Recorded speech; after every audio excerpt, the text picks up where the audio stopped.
A local woman thought she won $4 million. Instead, she lost a huge portion of her life savings trying to claim that prize. It's not the first time we've heard about a phone scam like this one, but the dollar amount is shocking this time. News 4 investigator Chris Nagus now on how to protect you, your money, and your family.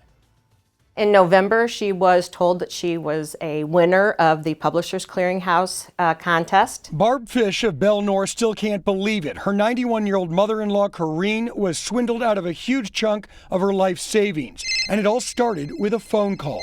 He got her to trust him explicitly.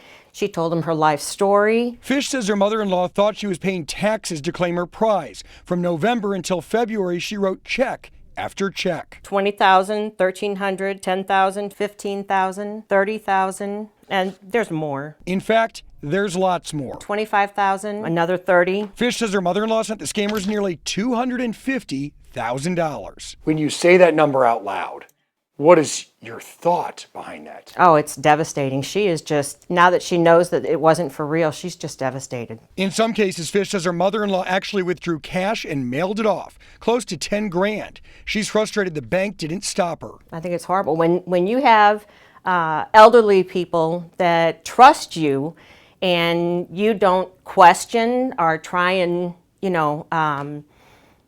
find out more information, I think it's wrong. Publishers Clearinghouse recognizes the problem and even talks about these scams on its website.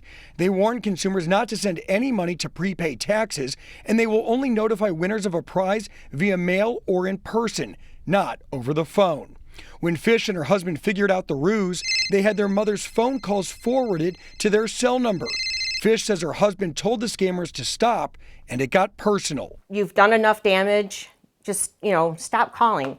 And he says, oh, go sit by your daughter's grave and cry about it. So he knew that we had lost a daughter. The bad guys knew Corine's banking information and even her family's life story.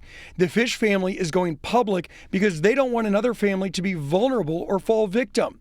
Barb says watch your elderly family members' finances closely, even if it's too late for them. Do you think you'll ever see any of this money? No.